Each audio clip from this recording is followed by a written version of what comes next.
मेरे गुरु महेश्वर शिव को मेरा प्रणाम है। इस कालखंड के प्रथम शिव के शिष्य और हम सबों के परम आदरणीय साहब श्री हरिंद्रानंद जी, जो हम सबों का सौभाग्य है यहाँ उपस्थित हैं, उनके चरणों में मेरा प्रणाम है। उनकी शक्ति दीदी नीलमानंद, सभी शिव शिष्यों के तरफ से, हम सबों के तरफ से उनको प्रणाम है।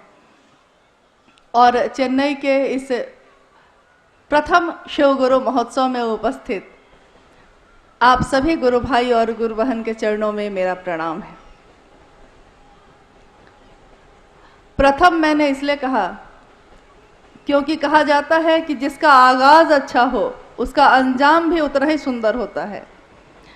तो दक्षिण भारत, जहाँ शिव की गूंज सदियों से चलती ही आई है और कहानियों में, भजनों में, मंत्रों में, साधना की पद्धतियों में हम लोगों ने हमेशा यही सुना है, यही जाना है कि शिव जिनको महेश्वर कहा गया, शिव जिनको देवों का देव महादेव कहा गया, जिनके अनेक रूपों की पूजा होती आई है, आज से नहीं हजारों वर्षों से जिनके विभिन्न स्वरूपों की पूजा होती आई है, जिसमें अलग अलग तरह के लोग उनके अलग अलग रूपों की पूजा करते आए हैं।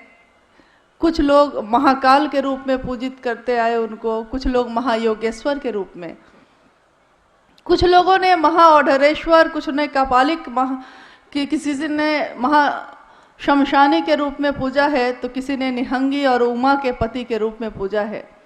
यानी हमारे इस दुनिया में, हमारे समाज में, हमारे परिवार में और व्यक्तिगत हम में हमेशा से ये रहा है कि शिव की पूजा होती आई। पूजा कौन करता है? कहा जाता है कि पूजा मन करता है हमारा। मन ही किसी से जुड़ता है, मन ही किसी को छोड़ देता है। यानी पूजा में भी हमारे मन का शामिल होना बहुत ज़रूरी है। आपने सुना भी होगा कि मंत्र की, अगर किसी मंत्र का उच्चारण कोई करता हो तो घर में बुजुर्ग कहते हैं, अरे मन में थोड़ा ध्यान लगाइए, यानी कि मन को थोड़ा उस देवी या देवता की तरफ ले जाइए जिसके श्लोक की आप लगातार जिसको पढ़ रहे हैं, जप रहे हैं। यानी मन ही किसी से जुड़ता है और मन ही किसी से नहीं जुड़ता। सबसे ज़रूरी यही आज तक हम लोगों ने समझा कि मन जिसको अपना समझता है, जिसकी परवाह करता है, हम मेरा है ये तो मैं उसकी परवाह करता हूँ, मेरा नहीं है तो मैं उसकी परवाह नहीं करता। इसी मैदान में जब शुरू में यहाँ का फोटो भेजा गया था तो यहाँ क्या था? चारों तरफ बड़ी बड़ी झाड़ियाँ थी, घास थे उगे हुए। आज जब आपके गुरु शिव का महोत्सव यहाँ हुआ तो आपने इसी जगह को कितने सुंदर ढंग से साफ सुथरा करके सजा दिया है। मेरे गुरु शिव का महोत्सव है आज, तो इस जगह को सजा दिया। कल को फिर आप नहीं आएंगे देखने। क्यों नहीं आएंगे? क्योंकि आपको लगेगा कि ये मेरा तो था ही नहीं, ये मेरा है ही नहीं। मेरा घर मेरा है, उसकी सफाई हम करते हैं, उसकी देखभाल हम करते हैं। मेरा परिवार, मेरे बच्चे, मेरा पति, मेरी पत्नी, मेरे माँ बाप, यानी जिस भी चीज़ से मेरा जुड़ा है, मेरी संपत्ति, मेरी ज़मीन, जिस चीज़ से भी मेरा जुड़ा हुआ है उसके प्रति हमारा मन परवाह करता है।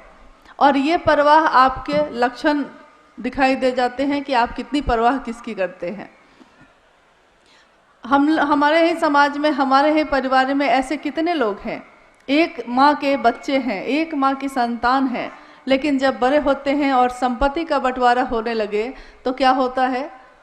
मन से भाई के प्रति भाव ही खत्म हो जाता है। एकदम पक्के दुश्मन नजर आने लगते हैं उस समय। संपत्ति, चीज़ें, ये सब चीज़ें इतनी ज़्यादा प्रभावी हो जाती हैं कि मन से भाई का भाव खत्म हो जाता है। और जिस दिन ये भाव खत्म हो जाता है हम उसकी परवाह करना भी छोड़ देते हैं।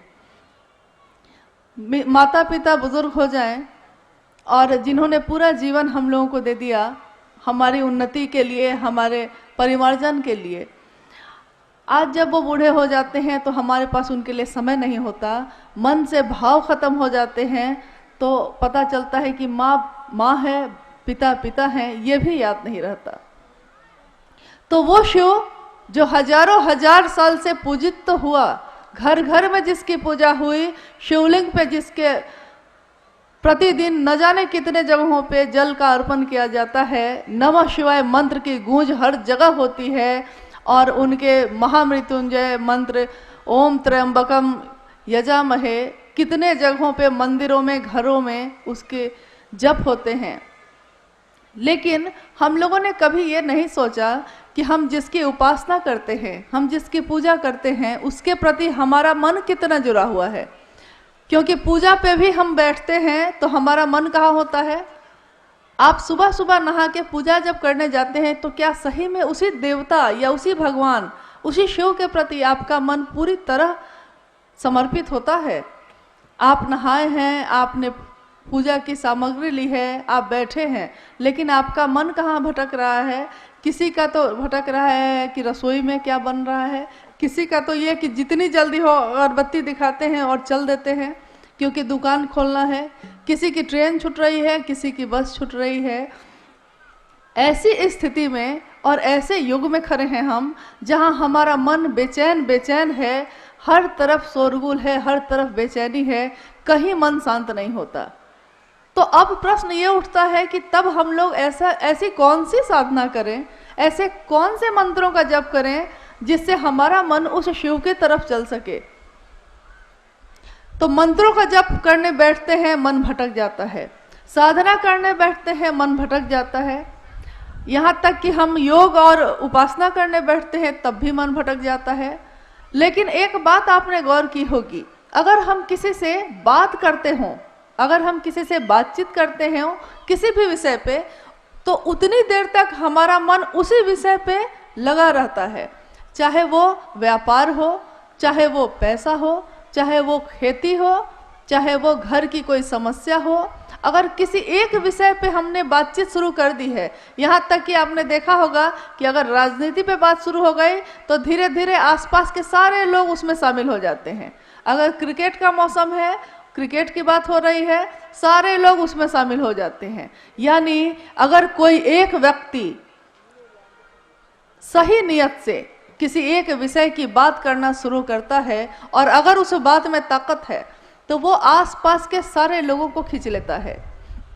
इसी तरह जब हम शिव की बात भी करना शुरू करते हैं तो एक तो खुद हमारा मन उस शिव की दिशा में फोकस होने लगता है, केंद्रित होने लगता है, और जिससे हम बात कर रहे हैं सामने वाला वो भी धीरे धीरे शिव के तरफ उसका मन होने लगता है। यहाँ तक कि मैं और वो जो बात कर रहे हैं तो आसपास के लोग भी धीरे धीरे रुक के सुनने लगते हैं कि क्या बात हो रही है, क्या बात आखिर कर रहे हैं ये लोग, ये क्या है 3 सूत्र, ये क्या है शिव को गुरु मानने की पद्धति। क्योंकि शिव के जगत गुरु स्वरूप की बात कोई नई बात तो नहीं है, ये हजारों, जब से ये दुनिया है, जब से उस शिव ने इच्छा की और सृष्टि सृष्टि हुई, तब से ये दुनिया कायम है और तब से शिव के सारे रूप भी कायम हैं। लेकिन अगर कोई बहुत अच्छा डॉक्टर हो और हम उससे दिखाने ही नहीं जाए तो उस डॉक्टर की कोई गलती नहीं होती, हम में बीमारी है और हम जाते ही नहीं दिखाने। यहाँ तक कि अगर दूसरे कहते भी हैं कि अमुक डॉक्टर बहुत अच्छा है, जरा आप वहाँ क्यों नहीं दिखा लेते, तो हम सोचते हैं कि अच्छा उसने कहा है कभी दिखा लेंगे, या फिर क्यों दिखाएं, उसके कहने पे क्यों दिखाएं, तो नहीं जाते। इसमें उस डॉक्टर की कोई गलती नहीं, गलती तो हमारी है कि हमने सुना भी, जाना भी, लेकिन हम गए नहीं। बहुत सुंदर कोई स्कूल है और हम अपने बच्चे को भेजेंगे ही नहीं, तो न तो उस स्कूल का कोई दोष है, न तो उस स्कूल में पढ़ाने वाले शिक्षकों का कोई दोष है। दोष उसका है जिसने सुना तो है, जाना तो है, लेकिन समझ के भी वहां गया नहीं। शिव गुरु हैं, जगत के गुरु हैं। ये आज हम और आप नहीं कह रहे हैं, ये तो हमारे ग्रंथों में लिखा है, हमारे उपनिषदों में लिखा है, शास्त्रों में लिखा है कि वो विश्व गुरु हैं, वो आदि गुरु हैं, प्रथम गुरु। और उनसे सुंदर, उनसे बड़ा न तो कोई है, जिसकी पूजा देव भी करते हैं, जिसकी पूजा जीव जंतु भी करते हैं, यहाँ तक कि पशु भी जिसकी पूजा करते हैं, क्योंकि महादेव पशुपति नाथ भी कहलाए, वो महादेव हमारे आपके जैसे सामान्य लोगों का गुरु हो सकता है। इससे बड़ी बात, इससे असाधारण घटना इस जीवन में, इस दुनिया में नहीं घट सकती। क्योंकि आज तक हम लोगों ने तो यही सुना था, जाना था और समझा भी यही था कि वो शिव ईश्वर है, बहुत दूर है उसकी सत्ता, बहुत ऊपर है वो, और हम कहाँ बहुत साधारण लोग, हमारे पास है क्या? न हमसे मंत्र जप होता है, न हमारा मन केंद्रित होता है, न हमें संस्कृत आती है, न तो हमें बहुत सुंदर कोई बात आती है, तो वो शिव मेरा नजदीकी कैसे हो सकता है? ये सोच सोच के आज से नहीं, हमने जब से जन्म लिया है तब से लेके आज अभी जिस जीवन में हम खड़े हैं अब तक हम लोगों ने यही सोच सोच के अपने जीवन के अधिकांश समय को गंवा दिया कि शिव सीधे नहीं मिल सकता। तो कभी किसी का सहारा लिया, कभी किसी का लिया, कभी पुरोहित, कभी ज्योतिषी, कभी किसी पंडित, कभी किसी का, क्योंकि खुद पे ये विश्वास ही नहीं था, सोचते ही नहीं थे कि हम सीधे भी उस शिव से जुड़ सकते हैं। इसी काल में आप कहेंगे कि आखिर किसी व्यक्ति का नाम क्यों लिया जाता है जब शिव की बात हो, लेकिन आपने सुना होगा शिव की पूजा जिसने भी की, शिव की भक्ति जिसने भी की, शिव का शिष्य जो भी हुआ, शिव उसी के नाम से प्रसिद्ध हुए। यहाँ तक कि उनके बड़े बड़े मंदिर भी अपने भक्तों के नाम से हैं। शिव अपने शिष्यों से जाने जाते हैं, शिव अपने भक्तों से जाने जाते हैं। तो आज के इस अभी के युग में एक व्यक्ति का जन्म हुआ जिनके बारे में आपने अभी सुना थोड़ी देर पहले। मंडल सर कह रहे थे कि शिव की शिष्यता की पृष्ठभूमि क्या है, उसकी व्याप्ति क्या है, उसका उद्देश्य क्या है, क्योंकि हर काम को करने के पीछे एक कारण होता है। तो वो व्यक्ति जिनका नाम, जिसको हम लोग प्यार से अभी कह रहे हैं वरेण्य गुरु भ्राता साहब श्री हरिंदानंद जी, उनके जीवन में बहुत सी घटनाएं होती चली गई, हमारे आपके जीवन में भी होती हैं। लेकिन आपने सुना होगा कि सेब तो रोज गिरा था, न्यूटन को ही क्यों दिखाई दिया कि सेब नीचे क्यों गिरता है? आप कहेंगे कि हमने भी देखा था, आपने भी देखा था, देखा तो सबने था, लेकिन जिसने लोगों को बताया नाम तो आज उसी का आता है। तो शिव गुरु हैं, विश्व गुरु हैं, जगत गुरु हैं, आदि गुरु हैं, प्रथम गुरु हैं, देवों के देव हैं। ये हमने सुना है, कहानियों में पढ़ा है, अपने बुजुर्गों से सुना है, मंत्रों के जप में सुना है, लेकिन आज तक हम लोगों ने न तो ये समझा न किसी और को बताया। तो जब साहब श्री हरिंदानंद जी के जीवन में कुछ ऐसी घटनाएं हुई जिससे उनका मन ये सोच के कि शिव, जब गुरु के बारे में कहा जाता है कि गुरु साक्षात पर ब्रह्मा, तो वो पर ब्रह्मा यानी शिव, ईश्वर शिव, वही गुरु क्यों नहीं हो सकता? क्योंकि हम लोगों ने आज तक यही सुना था कि गुरुर ब्रह्मा गुरुर विष्णु गुरुर देवो महेश्वर, गुरु साक्षात पर ब्रह्मा गुरुर देवो महेश्वर, गुरु भगवान होता है, गुरु महेश्वर है। तो वो महेश्वर, वो शिव खुद गुरु क्यों नहीं हो सकता? ये सोच कर ही साहब श्री हरिंदानंद जी ने शिव को गुरु बना लिया। और उससे पहले वो जितनी भी साधनाएं उन्होंने की थी, चाहे वो शमशान की साधना हो या योग हो या मंत्रों का जप हो, सब कुछ छोड़ दिया और कहा कि शिव अब मेरे गुरु हैं और अब जो करेंगे वही करेंगे। बाद की घटनाओं में, बाद के समय में ऐसी ऐसी बातें होती चली गईं जिससे ये अनुभूत हुआ उन्हें कि नहीं, शिव सिर्फ नाम के नहीं, ये तो काम के भी गुरु हैं। शिव जिस तरह ईश्वर के रूप में हमारी आपकी पुकार सुनते हैं, हमारी मन्नतें पूरी करते हैं, हमारे उपवास और हमारे सोमवार के व्रत का फल भी मिल जाता है, वो शिव गुरु के रूप में हमें ज्ञान भी देते हैं और जीवन जीने की कला भी सिखाते हैं। क्योंकि अगर आपके पास संपत्ति बहुत हो, ज्ञान ही नहीं हो उस संपत्ति को चलाने का, तो वो संपत्ति बेकार हो जाती है। कहा भी जाता है कि आप अपने बच्चे को संपत्ति दे सकते हैं, पैसा दे सकते हैं, लेकिन अगर आपका बच्चा, आप कितने भी बड़े विद्वान हो, आप ही का बच्चा आपसे अगर ज्ञान नहीं लेना चाहेगा, तो ज्ञान ऐसी चीज़ है जिसको आप जबरदस्ती किसी को नहीं दे सकते।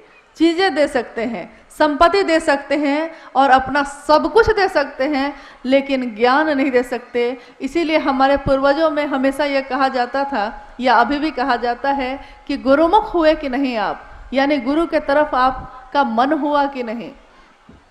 और अगर हमारे पास सबसे सुंदर विकल्प हो, आप सुन रहे थे अभी भजन में, बोलो सत्यम शिवम, बोलो बोलो तुम सुंदरम, यानी अगर सत्य शिव है, अगर सुंदर शिव है और वो शिव सबसे अच्छा है, हमको आपको प्राप्त हो सकता है, तो क्यों नहीं हमारे आपके जैसे साधारण लोग हैं, लेकिन हम उस शिव की राह में चलें, क्यों हम भटकते हैं कहीं और।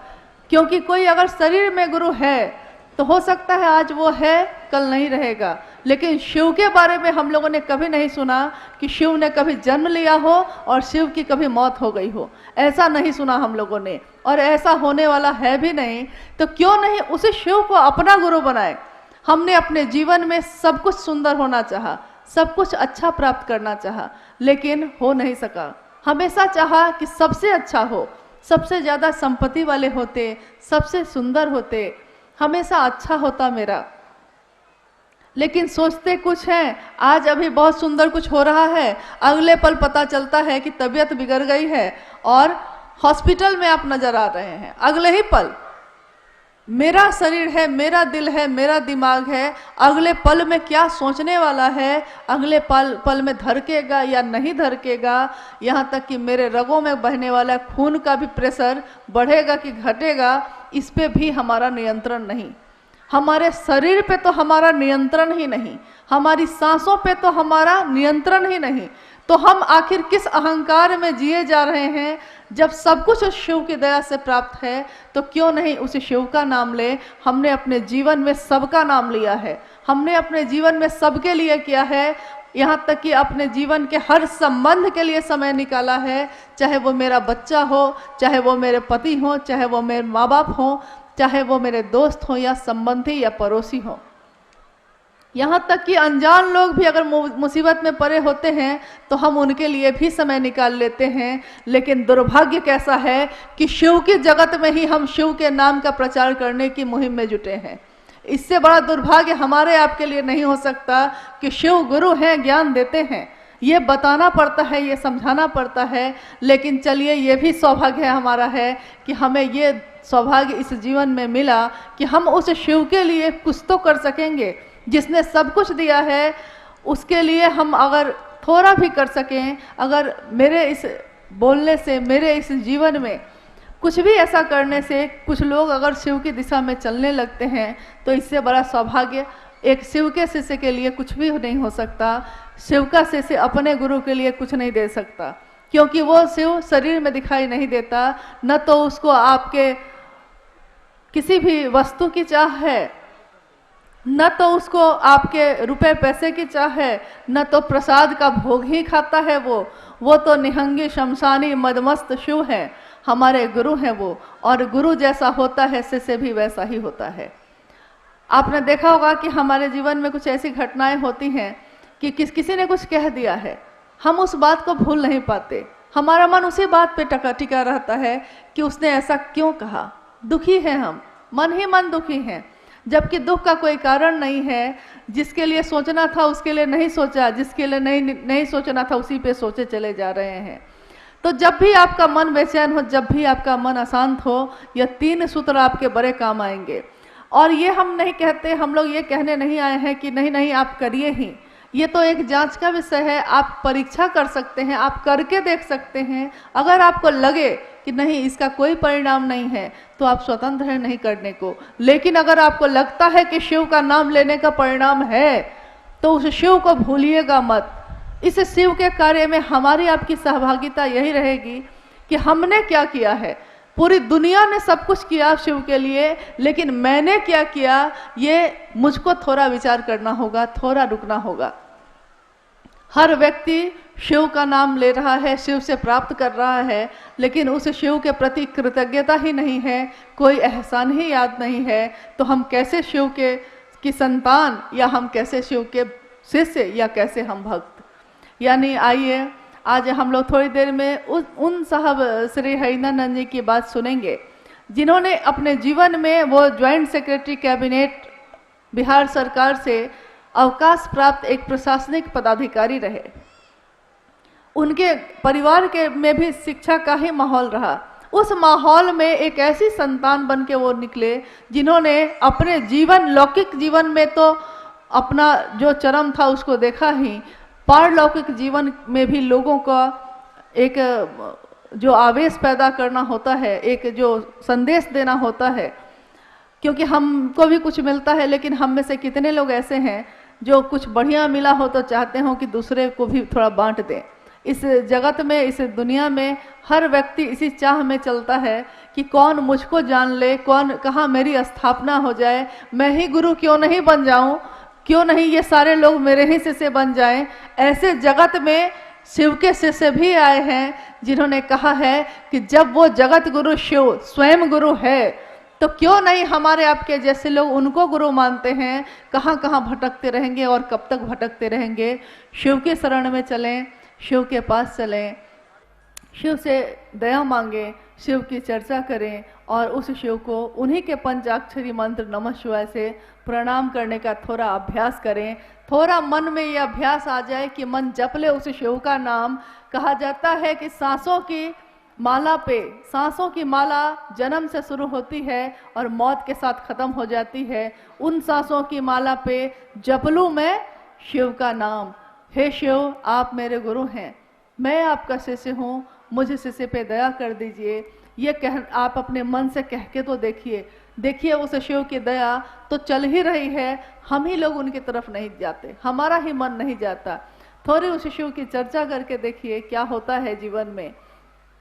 थोड़ा उस शिव को नमः शिवाय मंत्र से प्रणाम करके देखिए। इसके लिए भी आपको न तो कहीं जाने की ज़रूरत है, न तो किसी भी चीज़ की ज़रूरत है। सांस चलती है आपकी, आती है और जाती है। उसी सांस पे आप बहुत सहज और सरल ढंग से नमः शिवाय का अभ्यास कर सकते हैं।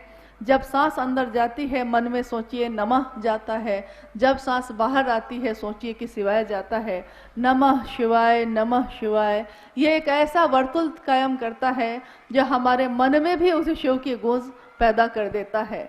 हम नहीं जानते कि उस शिव का तत्व क्या है, हम नहीं जानते वो शिव कैसे दिखते हैं, सचमुच में उनका आकार कैसा है, लेकिन हम लोगों ने तस्वीरों में भी देखा है कि जो शिव के शरण में रहता है, जो शिव के मन के पास अपना मन ले जाने की कोशिश करता है, उसके मन की तमाम संकीर्णताएं खत्म हो जाती हैं, स्वतः ही खत्म हो जाती हैं। साहब की लिखी हुई एक किताब है शिष्यानुभूति, छोटी सी किताब है। क्या आप लोगों के पास, किसी के पास है वो किताब? आप लोगों में से किसी के पास शिष्यानुभूति है? कभी पढ़ा है आपने?